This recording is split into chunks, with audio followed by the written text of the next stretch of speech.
Assalamualaikum warahmatullahi wabarakatuh.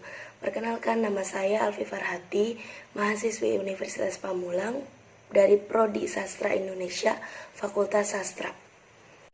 Baik, di sini saya akan memaparkan jawaban dari beberapa pertanyaan yang diajukan oleh dosen pengampu untuk melengkapi ujian akhir semester saya, yaitu mata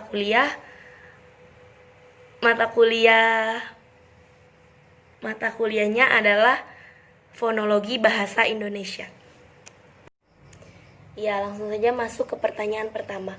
Pertanyaan pertama yaitu, apa sih pentingnya mempelajari fonologi dalam ilmu bahasa? Menurut saya, pentingnya fonologi dalam ilmu bahasa yaitu untuk mempelajari tentang bunyi-bunyi bahasa yang diproduksi oleh alat ucap manusia. Sedangkan secara harfiah, fonologi sendiri berarti kata fon dan logi, yang berarti fon itu adalah bunyi dan logi adalah ilmu, yang berarti fonologi yaitu ilmu bunyi. Pertanyaan kedua yaitu, apa sih manfaat mempelajari fonologi secara teoritis dan secara praktis? Secara teoritis adalah untuk menemukan kaidah-kaidah bunyi secara umum. Sedangkan kalau menurut praktisnya itu untuk menemukan kaidah-kaidah umum bunyi bahasa untuk keperluan memecahkan masalah secara praktis. Misalnya lafal untuk penderita tunawicara. Ya, pertanyaan ketiga yaitu, apa saja sih istilah yang sulit diingat dalam mempelajari ilmu fonologi? Menurut saya, mempelajari ilmu fonologi memang sulit, banyak mengingat mempelajari ilmu fonologi itu sangat sulit, banyak yang sulit. Tapi dari salah satunya yaitu bilabial. Bilabial adalah bunyi yang diucapkan dari bibir bawah dan bibir atas. Dan yang kedua yaitu bunyi segmental. Bunyi segmental adalah arus bunyi yang bisa diruas-ruaskan. Yang ketiga yaitu bunyi suprasegmental.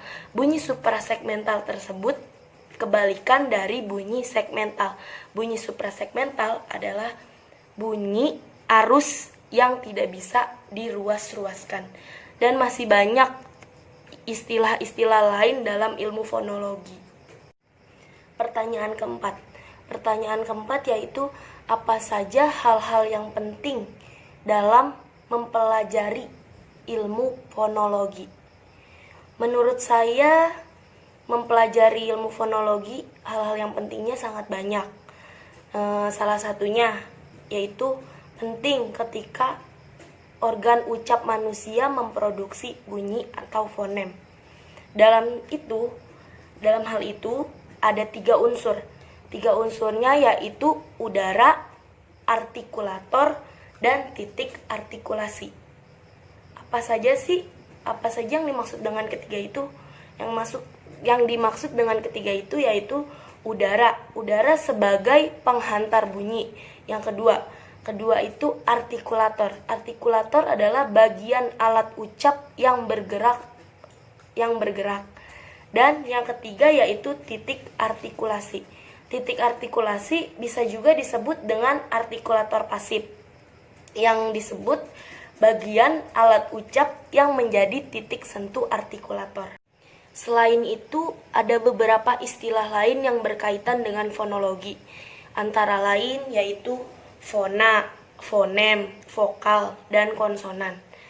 Yang disebut dengan fona adalah bunyi ujaran yang bersifat netral atau masih belum bisa terbukti membedakan artinya.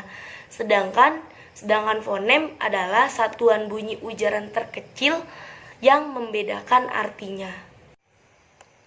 Ya, langsung aja pertanyaan selanjutnya, pertanyaan nomor 5.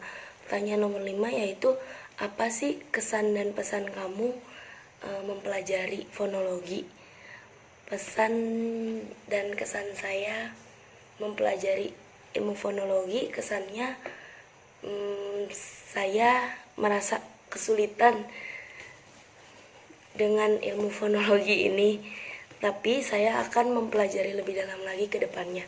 Pesan untuk kalian semua yang mau mencoba untuk belajar ilmu fonologi, silakan untuk serius dalam mempelajari itu, karena memang menurut saya sangat sulit. Ya, mungkin cukup sekian video jawaban untuk memenuhi tugas UAS saya. Semoga videonya bermanfaat untuk kalian semua. Dadah, assalamualaikum warahmatullahi wabarakatuh.